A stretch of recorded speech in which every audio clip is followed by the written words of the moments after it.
बिस्मिल्लाहिर्रहमानिर्रहीम। अस्सलाम वालेकुम स्टूडेंट्स, आज हम स्टार्ट करेंगे पोजीशन आइसोमेरिज्म, जो कि दूसरी क्लासिफिकेशन है स्ट्रक्चरल आइसोमेरिज्म की, या दूसरी टाइप है स्ट्रक्चरल आइसोमेरिज्म की। इससे पहले हमने चेन आइसोमेरिज्म को डिस्कस किया था डिटेल में। आज भी चेन आइसोमेरिज्म की थोड़ी बहुत एग्जांपल्स एक दो हम करेंगे पोजीशन आइसोमेरिज्म के साथ, क्योंकि बच्चे कंफ्यूज करते हैं पोजीशन और चेन आइसोमेरिज्म को। तो पहले डिटेल में हम पोजीशन आइसोमेरिज्म पढ़ेंगे, उसके बाद हम पोजीशन और चेन आइसोमेरिज्म की एक दो एग्जांपल एक साथ भी करेंगे। सबसे पहले हम डिफाइन करते हैं पोजीशन आइसोमेरिज्म को, कि पोजीशन आइसोमेरिज्म हमारे पास होता है compounds having same molecular formula but position of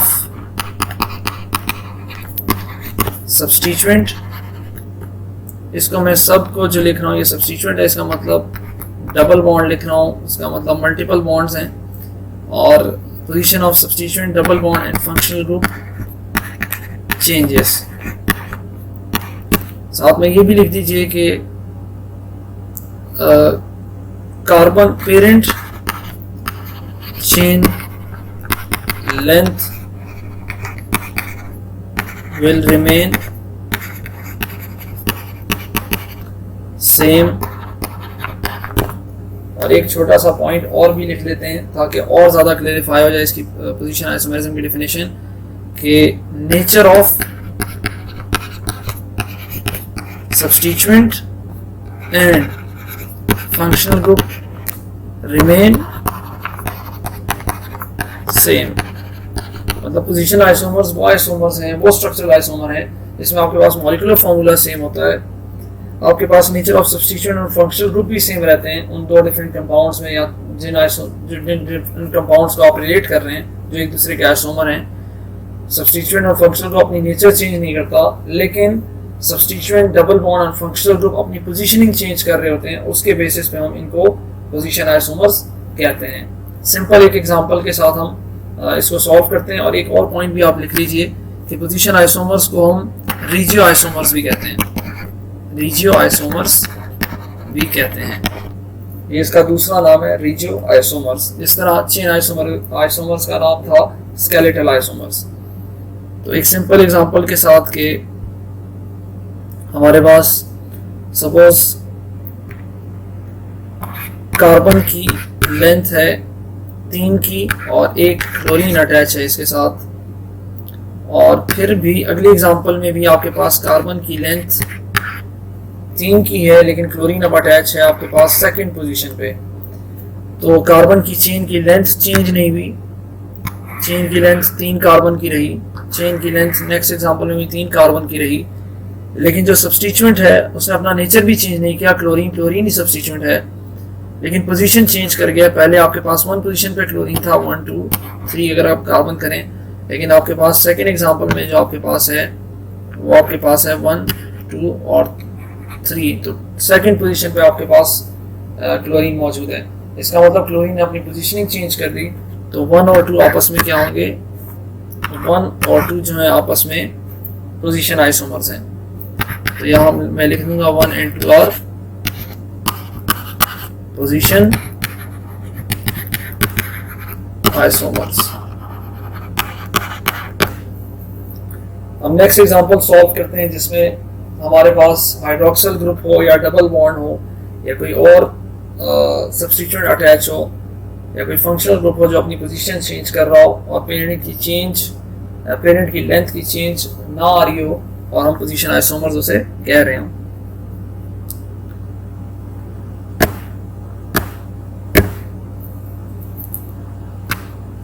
तो सपोज मैं 3 कार्बन की ही एग्जांपल रखता हूं और आपके पास अटैच है एक सब्स्टिट्यूएंट, इसमें हाइड्रोक्सिल ग्रुप। नेक्स्ट भी 3 कार्बन की एग्जांपल है, लेकिन इस केस में आपके पास सब्स्टिट्यूएंट हाइड्रोक्सिल जो अटैच है वो सेकंड पोजीशन पे है। फर्स्ट एग्जांपल में आपके पास सब्स्टिट्यूएंट 1 पोजीशन पे है, या जिसको आप फंक्शनल ग्रुप भी कह सकते हैं कि हाइड्रोक्सिल ग्रुप आपके पास फर्स्ट पोजीशन पे है और जो सेकंड एग्जांपल में उसके आपके पास हाइड्रोक्सिल ग्रुप सेकंड पोजीशन पे है। तो अगर मैं कहूँ कि ये फर्स्ट और ये सेकंड कंपाउंड है तो 1 और 2 आपस में क्या होंगे, पोजीशन आइसोमर्स होंगे।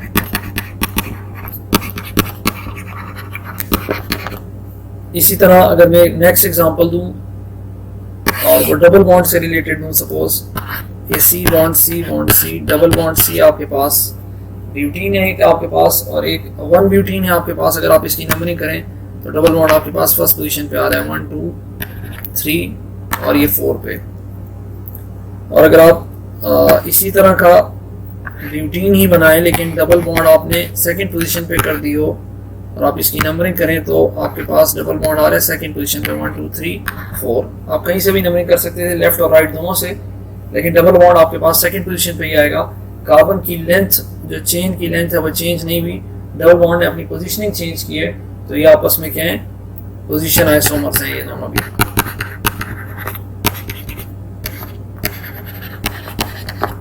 इसी तरह एक और एग्जांपल अगर हम करें कि सपोज कार्बन में, या ये मिटा देता हूं ये दोनों ऊपर वाली एग्जांपल्स।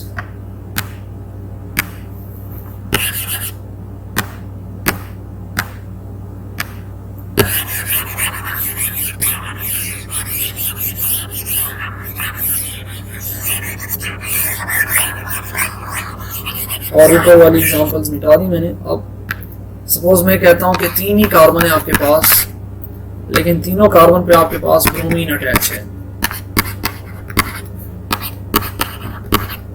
और 3 ही कार्बन का एक अगला कंपाउंड बनाता हूं। क्योंकि कार्बन कार्बन सिंगल बॉन्ड है तो एक कार्बन पे 3 ब्रोमीन भी आ सकते हैं आपके पास, तो ये भी तो आइसोमर पॉसिबल है। इसी तरह 3 कार्बन का एक और भी आइसोमर पॉसिबल है इसी स्ट्रक्चर के लिए। क्या आप कहें कि एक कार्बन पे 2 ब्रोमीन है और सेकंड कार्बन पे आपके पास ब्रोमीन अटैच है। और ऐसी भी पॉसिबिलिटी हो सकती है कि आपके पास 3 ही कार्बन है, फर्स्ट कार्बन पे 1 ब्रोमीन है और सेकंड कार्बन पे 2 ब्रोमीन अटैच हैं। तो ये चारों हैं आपस में, ब्रोमीन की पोजीशनिंग चेंज हो रही है, ये चारों के चारों आपस में क्या है, पोजीशनल आइसोमर्स हैं, क्योंकि ब्रोमीन अपनी पोजीशन चेंज कर रहा है। कार्बन की चेन की लेंथ चेंज नहीं हो रही, कार्बन की चेन की लेंथ अभी भी 3 कार्बन की है, पेरेंट चेन की लेंथ अभी भी 3 कार्बन की है, लेकिन ब्रोमीन अपनी पोजीशनिंग क्या कर रहा है, चेंज कर रहा है। इसी एग्जांपल को आप क्लोरीन के लिए भी सॉल्व कर सकते हैं, वो आपस में क्या होंगे, पोजीशन आइसोमर्स ही होंगे। बहुत सारी एग्जांपल है हमारे पास इस तरह की, लेकिन मैं कुछ एग्जांपल साइक्लिक में भी कर लेता हूं ताकि आप लोगों की कंफ्यूजन साइक्लिक से भी सॉल्व हो जाए और प्रॉब्लम ना रहे आपको। तो हम सॉल्व करते हैं साइक्लिक कंपाउंड्स के लिए।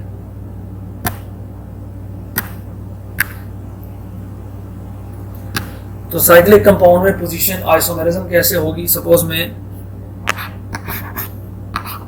6 कार्बन की रिंग बनाता हूं और मेरे पास सब्स्टिट्यूएंट अटैच हैं, फर्स्ट पोजीशन पे 2 मिथाइल ग्रुप। अब इसके कितने आइसोमर पॉसिबल हो सकते हैं, तो हम कुछ आइसोमर्स पॉसिबल बनाने की कोशिश करते हैं कि अगर एक मिथाइल एक कार्बन पे और दूसरा मिथाइल दूसरे कार्बन पे आ जाए, तो अब ये वाला आइसोमर भी पॉसिबल हो सकता है इसके लिए। तो मिथाइल ग्रुप ने अपनी पोजीशन चेंज कर दी है, पहले मिथाइल ग्रुप एक ही कार्बन पे अटैच थे दोनों, और अब मिथाइल ग्रुप 1 और 2 पोजीशन पे अटैच है। जो नेक्स्ट आइसोमर इसका बन सकता है वो आइसोमर कि आप सब्स्टिट्यूएंट एक सब्स्टिट्यूएंट फर्स्ट पोजीशन पे रखें और एक सब्स्टिट्यूएंट आप थर्ड पोजीशन पे कर दें। आप नंबरिंग करें तो 1 2 और थर्ड पोजीशन पे, यानी 1 3 पोजीशन पे आपको मिथाइल दिख रहे हैं। इसी तरह ये भी पॉसिबिलिटी हो सकती है कि आप 1 पे सब्स्टिट्यूएंट रखें और 4 पे सब्स्टिट्यूएंट रखें। इसके अलावा कोई भी आइसोमर पॉसिबल नहीं है इसका 1 2 3 4। अगर आप सोच रहे हैं कि पॉसिबल है और कुछ ऐसा स्ट्रक्चर पॉसिबल है जैसे आप सोच भी रहे होंगे, मैं ड्रॉ करता हूँ कि यार मैं यहाँ 2 मिथाइल ग्रुप अटैच कर देता हूँ, तो आपकी इत्तला के लिए अर्ज है कि ये अभी भी फर्स्ट कार्बन ही कंसिडर किया जाएगा। जहाँ सब्स्टिट्यूएंट अटैच होंगे, पहला सब्स्टिट्यूएंट अटैच होगा वो फर्स्ट कार्बन कहलाएगा, चाहे वो कहीं भी अटैच हो। और यहाँ चूंकि दोनों सब्स्टिट्यूएंट एक ही कार्बन पे अटैच हैं तो ये फर्स्ट कार्बन ही कहलाएगा। तो ये फर्स्ट वाली जो एग्जांपल है, और इसको सपोज मैं कह देता हूँ कि ये फिफ्थ वाली जो एग्जांपल है, ये दोनों सेम स्ट्रक्चर ही हैं, ये डिफर नहीं कर रहे। तो इसका मतलब ये जो 1,1 डाइमिथाइल साइक्लोहेक्सेन है, यानी जो पहला कंपाउंड है 1,1 डाइमिथाइल साइक्लोहेक्सेन, ये इसके कितने आइसोमर पॉसिबल है आपके पास? 4 आइसोमर, और ये चारों क्या हैं? पोजीशन आइसोमर्स हैं एक दूसरे के, लेकिन ये पोजीशन आइसोमरिज्म में नहीं है और ये सेम कंपाउंड है फर्स्ट की तरह। तो 1,3 डाइमिथाइल साइक्लोहेक्सेन यानी सेकंड वाले का जो नाम है वो 1,3 डाइमिथाइल साइक्लोहेक्सेन है। थर्ड वाले का नाम मैं कहूँगा कि 1,2 डाइमिथाइल साइक्लोहेक्सेन है, और फोर्थ वाले का जो नाम है 1,4 डाइमिथाइल साइक्लोहेक्सेन है। आप देख रहे होंगे इनकी नंबरिंग ही, पोजीशन की नंबरिंग ही चेंज हो रही है। एक 1,1 डाइमिथाइल साइक्लोहेक्सेन, सेकंड वाला 1,3 डाइमिथाइल साइक्लोहेक्सेन, थर्ड वाला 1,2 डाइमिथाइल साइक्लोहेक्सेन, और फोर्थ वाला 1,4 डाइमिथाइल साइक्लोहेक्सेन। तो ये आपस में क्या है?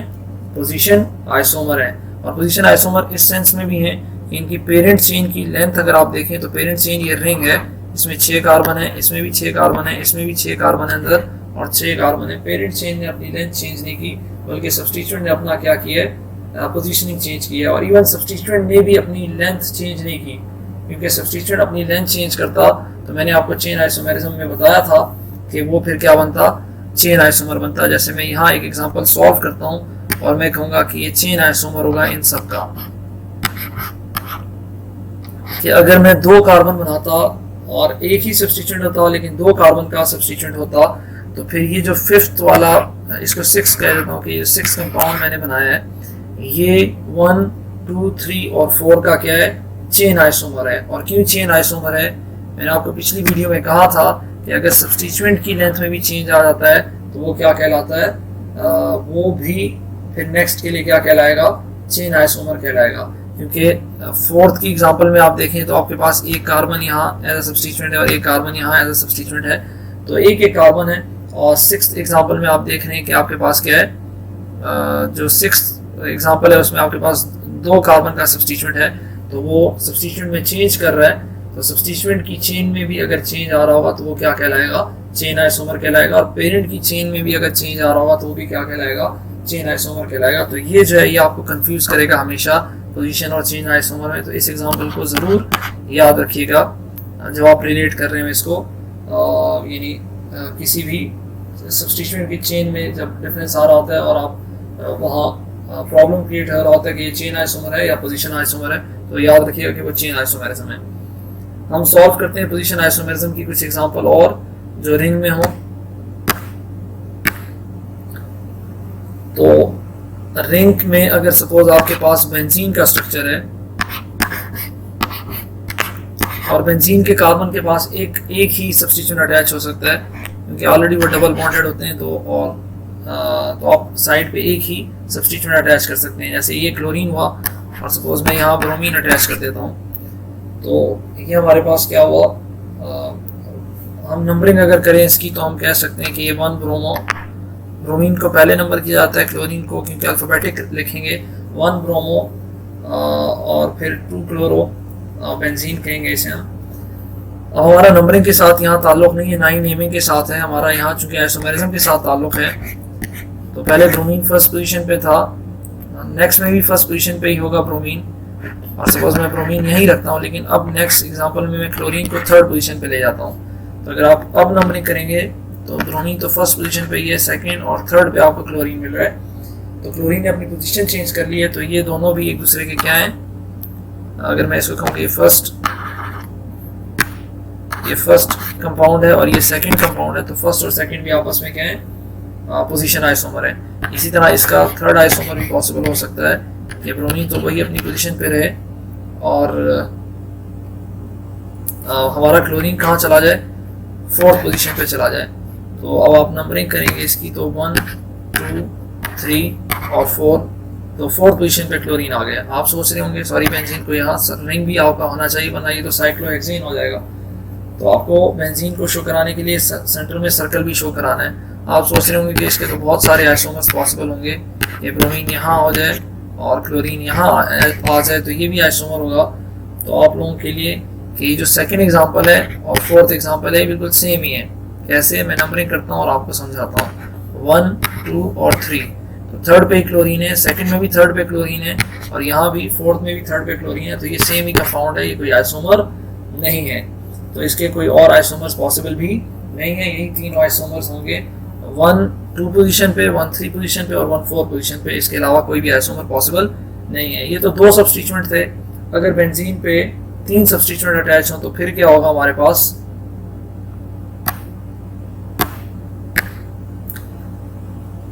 अगर सपोज मैं कहता हूँ कि बेंजीन पे मेरे पास 3 सब्स्टिट्यूएंट अटैच हैं और वो क्लोरीन ही हैं, क्लोरीन क्लोरीन क्लोरीन, और एक क्लोरीन ही लग सकता है हर कार्बन पे, एक कार्बन पे 2 क्लोरीन ही लग सकते हैं बेंजीन के केस में। तो यहाँ हमारे पास 3 क्लोरीन है, तो इनकी पोजीशनिंग अगर हम चेंज करें, क्योंकि पेरेंट चेन तो आपको 6 कार्बन का ही मिलेगा जो रिंग है, आप सिर्फ क्लोरीन की पोजीशनिंग चेंज कर सकते हो। तो पहले 1 पे था, अब और 2 पे था, 3 पे था, आप सपोज 2 पे क्लोरीन रख देते हैं लेकिन 3 पे नहीं, और 4 पे कर देते हैं क्लोरीन, तो आपने पोजीशनिंग चेंज की, तो ये भी एक दूसरे के क्या है, पोजीशन आइसोमर है।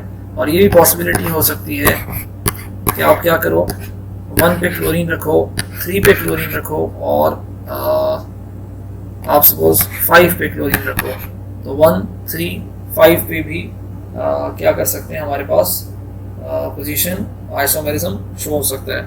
तो अगर आप देखें, आपके पास था, मैं नंबरिंग करके भी बता देता हूँ, आपके पास था 1, 2, 3 वाला एक कंपाउंड, नेक्स्ट कंपाउंड था आपके पास 1, 2 और 3 और 4 वाला, मतलब 1, 2, 4 वाला एक कंपाउंड, और नेक्स्ट जो थर्ड वाला था वो आपके पास है 1, 2, 3, 4, 5 वाला, मतलब 1, 3, 5 वाला आइसोमर आपके पास ट्राइक्लोरो बेंजीन बन सकता है।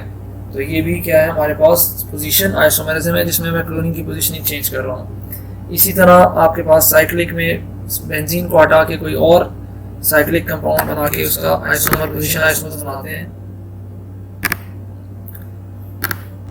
तो सपोज अगर मेरे पास साइक्लोप्रोपेन है और उसमें मेरे पास अटैच हैं सब्स्टिट्यूएंट क्लोरीन,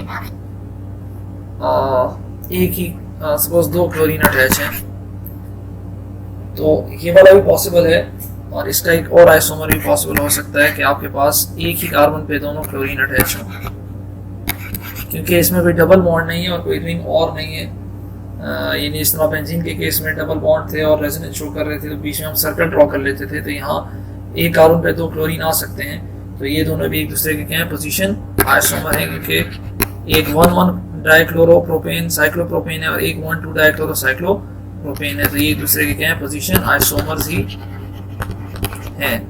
इसी तरह अगर इसके अलावा मैं एग्जांपल की बात करूं तो 4 कार्बन की रिंग में भी पोजीशन आइसोमर्स हो सकता है। उसको अगर हम लिखें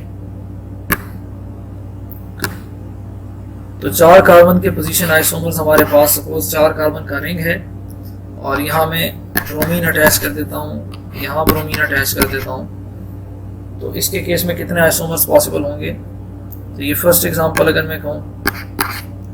सेकंड एग्जांपल ये हो सकता है कि 4 की रिंग हो और ब्रोमीन एक ही कार्बन पे अटैच हो दोनों, तो 1,1 डाइब्रोमो साइक्लोब्यूटेन और 1,2 डाइब्रोमो साइक्लोब्यूटेन, जो फर्स्ट वाली एग्जांपल है 1,2 डाइब्रोमो, ये 1 पोजीशन और ये 2, तो 1,2 डाइब्रोमो साइक्लोब्यूटेन, और ये वाली जो है ये 1,1 डाइब्रोमो साइक्लोब्यूटेन है। तो एक दोनों के पोजीशन आइसोमर हैं। और ये भी हो सकता है इसका एक आइसोमर के 4 की रिंग हो और ब्रोमीन कौन से पोजीशन पे अटैच हो, एक यहाँ अटैच हो और एक बिल्कुल ही अपोजिट एंड पे अटैच हो, तो हम इसे कहेंगे 1, 2, 3 पोजीशन पे 1, 3 डाइब्रोमो साइक्लोब्यूटेन। तो ये तीनों एक दूसरे के क्या है, पोजीशन आइसोमर्स हैं। तो काफ़ी इंटरेस्टिंग एग्जांपल्स थी जो हम कर रहे थे पोजीशन आइसोमेरिज्म की। अब लास्ट में जो मैंने आपको कहा था कि हम कुछ एग्जांपल्स ऐसी करेंगे जिसमें आप कंफ्यूज हो सकते हैं कि ये पोजिशनल आइसोमर्स है या चेन आइसोमर्स हैं, तो अब उसका टाइम आ गया, उसको सॉल्व करते हैं।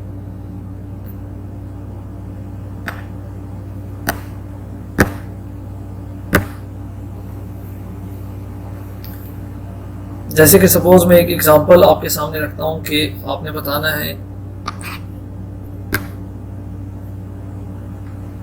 बल्कि पहले मैं 1-2 एग्जांपल कर लेता हूं और फिर उसके बाद 1-2 एग्जांपल आपके लिए छोड़ दूंगा कि वो पोजीशन आइसोमेरिज्म है या चेन आइसोमेरिज्म है। C डबल बॉन्ड C और बॉन्ड सी, आपके पास 1 2 3 4 5 कार्बन की एक लेंथ हो गई। और सपोज मैं कर देता हूँ C bond C double bond C bond C bond C, बल्कि मैं एक कार्बन कम कर देता हूँ और मैं आपसे कहता हूँ कि कार्बन अब यहाँ आ चुका है। तो आपके केस में ये कौन सी आइसोमेरिज्म होगी, चेन आइसोमेरिज्म होगी या पोजीशन आइसोमेरिज्म होगी इनमें। और इसी एग्जांपल के साथ चूंकि ये आपस में 5 कार्बन बराबर है, ये 1 कंपाउंड हुआ, ये सेकंड कंपाउंड हुआ और थर्ड भी मैं बना देता हूँ। तो C bond C double bond C और यहाँ बॉन्ड सी कर देता हूँ। तो फर्स्ट और सेकंड आपस में है। अगर आप देखें फर्स्ट और सेकंड के केस में, तो फर्स्ट में आपके पास 5 कार्बन है और सेकंड में आपके पास कितने कार्बन है, 4 कार्बन है। तो आपने सीधा ही बता देना है कि ये क्या है, चेन आइसोमर्स है। आपने ये डिटेक्ट ही नहीं करना कि डबल बॉन्ड ने पोजीशन चेंज कर ली है या कहीं और। जैसे कि मैं कह रहा था कि कुछ एग्जांपल हम चेन आइसोमर्स और पोजीशन आइसोमर्स की सॉल्व करेंगे और उसमें थोड़ा बहुत ट्रिक होगा। तो हमारे पास कुछ ऐसी एग्जांपल हैं, सपोज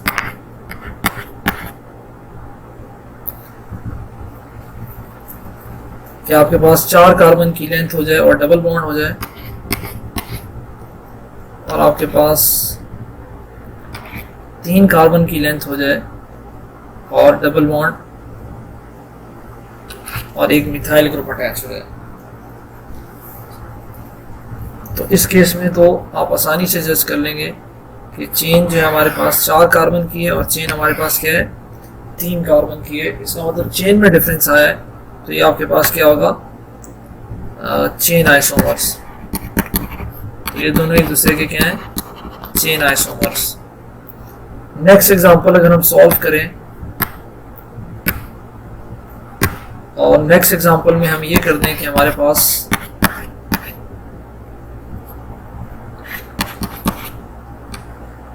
कितने कार्बन हो गए, 1 2 3 4 5 और 6 कार्बन हो गए,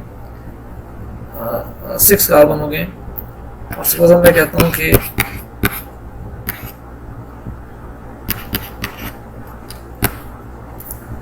फाइव कार्बन प्लस एक मिथाइल ग्रुप हमारे पास आ जाए एज अ सब्स्टिट्यूएंट। तो अब आप इस एग्जांपल में शायद कंफ्यूज हो जाए। तो इस एग्जांपल में यह है कि आपने सीधा पहले वो रूल याद रखना है, TFM CP के सबसे पहले टॉटमर्स होते हैं, फंक्शनल ग्रुप आइसोमर्स होते हैं, मेटामर होते हैं, चेन आइसोमर्स होते हैं और पोजिशनल आइसोमर्स होते हैं। तो आपके पास जो मेन चेन है फर्स्ट कंपाउंड में वो 6 कार्बन की है और सेकंड कंपाउंड में आपके पास जो मेन चेन है वो कितने कार्बन की है, 5 कार्बन की है। और इवन अगर डबल बॉन्ड अपनी पोजीशन भी चेंज कर लेता है, सपोज मैं थर्ड एग्जांपल में देखता हूँ कि C bond C double bond C bond C 5 carbon और यहाँ मिथाइल ग्रुप अटैच होता और आपसे पूछा जाता कि 1 एंड सेकंड और 1 और थर्ड आपस में क्या है। तो ये 1 और सेकंड भी चेन आइसोमर हैं, 1 एंड 2 आर चेन आइसोमर्स। और इसी तरह 1 एंड 3 भी हम क्या कहते हैं, ये 1 एंड 2 और 1 और 3 आपस में क्या है, मैं यहाँ लिख देता हूँ ये चेन आइसोमर होंगे। और उसकी वजह सिंपल यही है कि आपने डबल बॉन्ड की पोजीशन चेंज होने से कोई फ़र्क नहीं पड़ता, मिथाइल की पोजीशन चेंज होने से कोई फ़र्क नहीं पड़ता। आपने देखना है कि पेरेंट चेन में क्या डिफरेंस आ रहा है। अगर पेरेंट चेन में डिफरेंस आ रहा है तो आपने प्रेफरेंस ऑर्डर में देखना है कि चेन आइसोमर्स को प्रेफरेंस होती है पोजीशन पे। तो इवन अगर यहाँ डबल बॉन्ड पोजीशन भी चेंज कर गया है या मिथाइल ग्रुप भी अगर पोजीशन चेंज कर गया सब्स्टिट्यूएंट में, तो उसको आपने नहीं देखना, बल्कि आपने पेरेंट चेन में देखना है कि अगर पेरेंट चेन पहले अपनी लेंथ चेंज कर देती है तो सीधा आपने डिटेक्ट कर लेना है कि ये क्या है, चेन आइसोमर्स हैं। तो ये चेन आइसोमर्स की एग्जांपल थी, ना कि पोजीशन आइसोमर की। इसी तरह हम रिंग में एक एग्जांपल कर लेते हैं कि जिसमें आपको पता चले कि वहाँ कैसे आप कंफ्यूज होते हैं पोजीशन और चेन आइसोमेरिज्म में।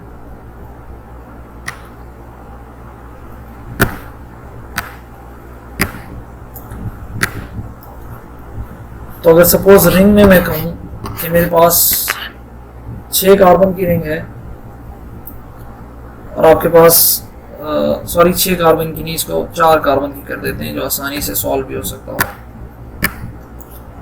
आपके पास 4 कार्बन की रिंग है और मिथाइल सब्स्टिट्यूएंट अटैच हैं एक में, और आपके पास 4 ही कार्बन की रिंग है लेकिन इथाइल सब्स्टिट्यूएंट अटैच हो। तो इस केस में पहले ही मैं बता चुका था कि सब्स्टिट्यूएंट जो हमारे पास हैं अगर वो चेंज हो जाते हैं और लेंथ चेंज कर देते हैं तो आपने इवन अगर आपका पेरेंट चेन कॉमन कर गया हो, जैसे यहाँ भी 4 कार्बन की पेरेंट चेन है, 4 कार्बन की पेरेंट चेन है, तो ये दोनों भी एक दूसरे के क्या कहलाएंगे, चेन आइसोमर्स कहलाएंगे। ये एग्जांपल भी आसान थी, सॉल्व कर सकते हैं आप आसानी से। नेक्स्ट एग्जांपल को हम सॉल्व करते हैं, ये शायद कुछ बच्चे गलत कर जाएं। तो अगर सपोज आपके पास रिंग 3 कार्बन की है, सपोज आपके पास रिंग 3 कार्बन की है और आपके पास 3 सब्स्टिट्यूएंट अटैच हैं, एक ये, और इसी तरह आपके पास रिंग 3 कार्बन की है लेकिन सब्स्टिट्यूएंट आपके पास अटैच है 1 और 2 इथाइल, और इसी तरह आपके पास सब्स्टिट्यूएंट अटैच हैं ये। तो अब इसमें आपने ढूंढना है कि 1, 2 और 3 आपस में क्या हैं। तो ये तीनों के तीनों 1, 2 के साथ चेन आइसोमर है, 1 and 2 आर चेन आइसोमर्स। इसी तरह 1 and 3 आर चेन आइसोमर्स, और उसकी वजह उनके पेरेंट चेन की वजह नहीं है। या आप पेरेंट चेन देखेंगे तो पहले वाले में पेरेंट चेन रिंग ही है और उसमें 3 ही कार्बन है, सेकेंड वाले में भी रिंग में 3 कार्बन है, और थर्ड वाले में भी रिंग में 3 कार्बन है। लेकिन आप सब्स्टिट्यूएंट देखेंगे तो फर्स्ट में एक मिथाइल सब्स्टिट्यूएंट है, सेकंड में इथाइल भी एज सब्स्टिट्यूएंट आ रहा है और मिथाइल भी, ये इथाइल हो गया और यहाँ मिथाइल एज सब्स्टिट्यूएंट, तो सब्स्टिट्यूएंट चेंज कर गया। और थर्ड में एक ही सब्स्टिट्यूएंट है जो प्रोपाइल सब्स्टिट्यूएंट है। तो आपके प्रोपाइल सब्स्टिट्यूएंट जब चेंज होता है तो वो क्या कहलाते हैं आपके, यानी अगर सब्स्टिट्यूएंट की लेंथ भी चेंज हो जाए तो आपको क्या कहलाते हैं, चेन आइसोमर्स। कुछ एग्जांपल्स हम अमाइन की भी कर लेते हैं, अमाइन फंक्शनल ग्रुप में, जहां आपको पोजीशन और चेन आइसोमेरिज्म में प्रॉब्लम हो सकती है। सपोज हमारे पास है प्राइमरी अमाइन और वो 4 कार्बन का है, जब एक नाइट्रोजन अटैच होता है, सपोज मैं इसको प्राइमरी अमाइन कहूँगी NH2, जहाँ आपके पास NH2 होगा और साइड पे चेन अटैच होगी, वो प्राइमरी अमाइन ही कहलाएगा। ये नाइट्रोजन के साथ 2 हाइड्रोजन और एक तरफ कार्बन हो, ये प्राइमरी अमाइन होता है। तो अगर एक कंपाउंड ये हुआ सपोज, और दूसरा कंपाउंड में लिखता हूँ C bond C bond C bond C, और यहाँ सेकेंड पोजीशन पे मैं सपोज इसे NH2 लिख देता हूँ, ये सेकेंड कार्बन हुआ, सेकेंड कंपाउंड हुआ। थर्ड कंपाउंड सपोज मैं लिखता हूँ C bond C bond C, और यहाँ भी C हो जाए लेकिन यहाँ N अटैच हो जाए। और फोर्थ कंपाउंड अगर मैं लिखूँ कि सपोज आपके पास है C बॉन्ड C और यहाँ N हो और यहाँ C हो, तो अब ये A B C D जो है हमारे पास, ये आपस में क्या होंगे। तो आपने पहले तो चेन लेंथ को देखना है। इसमें से जो पहला कंपाउंड है वो भी प्राइमरी अमाइन है, बल्कि ये सारे प्राइमरी अमाइन है, इन सब के पास NH2 और NH2 ही अटैच है। लेकिन अब आपने पेरेंट चेन को देखना है और चेन की लेंथ को स्पेशली देखना है और फिर सब्स्टिट्यूएंट की पोजीशनिंग को भी देखना है। तो अगर हम देखें कि A और B जो है हमारे पास, वो हमारे पास क्या है, ये भी 4 कार्बन का है और ये दूसरा भी हमारे पास कितने का है, 4 कार्बन का है। लेकिन अगर आप पोजीशनिंग देखें अमाइन ग्रुप की, तो पहले फर्स्ट कंपाउंड में 1 पोजीशन पे 1 2 3 4, ये फर्स्ट पोजीशन पे आपके पास अमाइन और दूसरे में आपके पास सेकंड पोजीशन पे है। तो इसका मतलब A और B हमारे पास क्या है, पोजीशन आइसोमर्स हैं। A और C के बारे में अगर हम बात करें कि A और C हमारे पास क्या है, तो A में आपके पास 4 कार्बन है और C में आपके पास मेन चेन में 3 कार्बन है। तो A और C हमारे पास क्या होगा, चेन आइसोमर होगा। इसी तरह B और C जो है वो हमारे पास क्या होगा, वो भी चेन आइसोमर होगा, क्योंकि बी में 4 कार्बन और सी में आपके पास 3 कार्बन, तो ये भी चेन आइसोमर। सी और डी में पहले सी और डी में कर लेते हैं कि सी और डी में हमारे पास क्या होगा। तो सी में आपके पास 3 कार्बन और डी में भी आपके पास मेन चेन में कितने कार्बन होंगे, 3 कार्बन होंगे और मिथाइल ग्रुप एज सब्स्टिट्यूएंट होगा। तो पेरेंट चेन के लेंथ तो क्या हो गई, बराबर होगी, इसका मतलब चेन आइसोमर्स तो नहीं है। और पोजीशनिंग की तरफ जाएं तो नंबरिंग करता हूँ, तो इसमें 1 और 2 पोजीशन पे आपके पास अमाइन आ रहा है और इस केस में आपके पास फर्स्ट पोजीशन पे अमाइन आ रहा है। इसका मतलब अमाइन ने अपनी पोजीशन चेंज की है, तो सी और डी आपस में क्या है, पोजीशन आइसोमर्स है। और इसी तरह बी और डी जो है, बी और डी को अगर हम रिलेट करें तो बी में 4 कार्बन है और डी में आपके पास 3 कार्बन है, तो बी और डी हमारे पास क्या होंगे, चेन आइसोमर्स होंगे। तो ये थोड़ी बहुत कंफ्यूजन आती है बच्चों को, इसको आप लोगों ने सॉल्व कर लेना है। इसी तरह एक और एग्जांपल मैं करा देता हूँ ताकि आपकी कंफ्यूजन ये चेन आइसोमरिज्म और पोजीशन आइसोमरिज्म में ख़त्म हो, और ये लास्ट एग्जांपल होगी। उसके बाद हम नेक्स्ट वीडियो में स्टार्ट करेंगे फंक्शनल आइसोमरिज्म। लास्ट एग्जांपल अगर सपोज हम अमाइड की करें कि हमारे पास सी बॉन्ड सी और bond C double bond O bond NH2 एक, और दूसरा हमारे पास कंपाउंड है सी बॉन्ड सी, और सपोज मैं यहाँ C double bond O bond NH2 लिख देता हूँ, तो हमारे पास कौन सा आइसोमर होगा। तो अगर सपोज मैं कहता हूँ कि ये फर्स्ट का कंपाउंड है और ये हमारे पास क्या है, सेकंड कंपाउंड है, तो 1 और 2 आपस में हमारे पास क्या होंगे, 1 और 2, और सपोज मैं एक थर्ड भी इसका आइसोमर लिख देता हूँ जो आप सोच रहे होंगे कि होगा पॉसिबल, सी बॉन्ड सी, और फिर यहाँ नीचे की तरफ सी लिख देता हूँ double bond O bond NH2। तो आप सोच रहे होंगे कि ये वाला आइसोमर होगा, तो असल में 1 और 3 सेम ही है, मैंने सिर्फ बेंड स्ट्रक्चर बना दिया। तो यहाँ आप सोच रहे हैं थर्ड के केस में इधर भी चेन कितनी है, 4 की ही चेन है और वही स्ट्रक्चर है सी डबल बॉन्ड ओ NH2 वाला। तो 1 और 3 तो सेम है, इसका मतलब ये थर्ड वाला तो पॉसिबल नहीं है।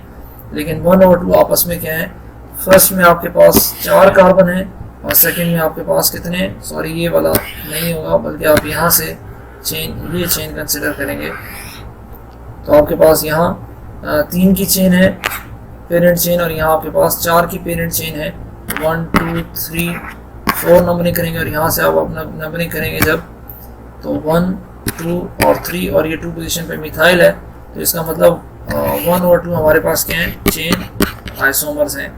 यहाँ तक के लिए मैंने पोजीशनिंग आइसोमर्स और चेन आइसोमरिज्म में जो डिफरेंसेस थे वो सॉल्व कराए। नेक्स्ट वीडियो में हम क्या करेंगे, फंक्शनल ग्रुप आइसोमरिज्म के बारे में डिस्कस करेंगे और मेटामरिज्म के बारे में डिस्कस करेंगे, और उसके बाद अलग से वीडियो हम टॉटोमरिज्म पे करेंगे।